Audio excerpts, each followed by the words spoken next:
ಬಿಷ್ಣೋಯ್ ಗ್ಯಾಂಗ್ನ ಹೆಸರು ಬರೆದಂತಹ ವಿಚಾರ ನಿನ್ನೆ ಸದ್ದು ಮಾಡಿತ್ತು. ನಂದಿ ಹಿಲ್ಸ್ನ ಟಿಪ್ಪು ಪ್ಯಾಲೇಸ್ ಮೇಲೆ ಲಾರೆನ್ಸ್ ಬಿಷ್ಣೋಯ್ ಬರಹ ಕಂಡು ಬಂದಿತ್ತು. ಈ ಲಾರೆನ್ಸ್ ಬಿಷ್ಣೋಯ್ ಬರಹವನ್ನ ಈಗ ಪುರಾತತ್ವ ಇಲಾಖೆ ಸಿಬ್ಬಂದಿಗಳು ಅಳಿಸಿದ್ದಾರೆ ಅನ್ನೋದು ಗೊತ್ತಾಗ್ತಾ ಇದೆ. ಬಿಳಿ ಬಣ್ಣವನ್ನ ಬಳಿದು ಆ ಹೆಸರನ್ನ ಅಳಿಸುವಂತಹ ಕೆಲಸ ಆಗಿದೆ. ಸದ್ಯ ಸುಮೋಟೋ ಕೇಸನ್ನು ದಾಖಲಿಸಿಕೊಂಡಿದ್ದಾರೆ ಪೊಲೀಸರು. ನಂದಿಗಿರಿ ಧಾಮ ಪೊಲೀಸ್ ಠಾಣೆಯಲ್ಲಿ ಇದೇ ವಿಚಾರಕ್ಕೆ ಸಂಬಂಧಪಟ್ಟಂತೆ ಪ್ರಕರಣ ದಾಖಲಾಗಿದೆ. ಸುಮೋಟೋ ಸ್ವಯಂ ಪ್ರೇರಿತ ದೂರನ್ನು ದಾಖಲಿಸಿಕೊಳ್ಳುವಂತಹ ಕೆಲಸ ಆಗಿದೆ. ಲಾರೆನ್ಸ್ ಬಿಷ್ಣೋಯ್ ಇವರ ಈ ಗ್ರೂಪಿನ ಹೆಸರು ಯಾರು ಬರೆದಿದ್ದು ಅನ್ನುವಂತಹ ವಿಚಾರಕ್ಕೆ ಸಂಬಂಧಪಟ್ಟಂತೆ ಈಗ ಪೊಲೀಸರ ತನಿಖೆ ನಡೀತಾ ಇರುವಂಥದ್ದು.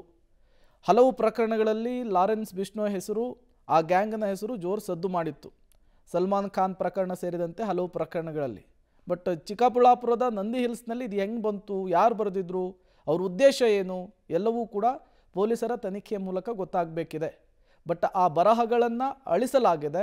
ಆ ಬರಹ ಬರೆದವರಿಗಾಗಿ ಪೊಲೀಸರು ಬಲೆ ಬೀಸಿದ್ದಾರೆ ಅನ್ನೋದು ಗೊತ್ತಾಗ್ತಾ ಇದೆ.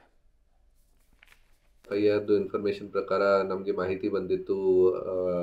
ನಿನ್ನೆ ಯಾರು ಅಪರಿಚಿತ ವ್ಯಕ್ತಿ, ಯಾರು ಅಸಾಮಿಗಳು ಈ ನಂದಿ ಹಿಲ್ಸ್ ಮೇಲೆ ಇರುವ summer palace of Tipu Sultan, ಅಂದರೆ ಟಿಪ್ಪುದು ಸಮರ್ ಪ್ಯಾಲೇಸ್ ಇದೆಯಾ ಒಂದು ನಂದಿ ಹಿಲ್ಸ್ ಮೇಲೆ, ಬಿಲ್ಡಿಂಗ್ ಈಗ archaeological survey of India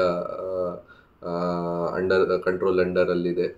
so ಆ ಬಿಲ್ಡಿಂಗ್ ಮೇಲೆ ಯಾರು ಒಂದು ಕುಖ್ಯಾತ್ ಗ್ಯಾಂಗ್ಸ್ಟರ್ ಲಾರೆನ್ಸ್ ಬಿಷ್ಣೋಯ್ದು ಹೆಸರು ಬರೆದು ಆ ಬಿಲ್ಡಿಂಗ್ದು ಒಂದು ಗೋಡೆ ಮೇಲೆ ಅವ್ರದ್ದು ಲಾರೆನ್ಸ್ ಬಿಷ್ಣೋಯ್ದು ಹೆಸರು ಬರೆದಿದ್ದಾರೆ, ಈ ಥರ ಮಾಹಿತಿ ಬಂದಿತ್ತು.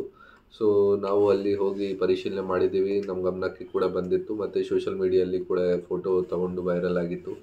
ಈ ಥರ ಗೋಡೆ ಮೇಲೆ ಟಿಪ್ಪು ಸಮರ್ ಪ್ಯಾಲೇಸ್ ಗೋಡೆ ಮೇಲೆ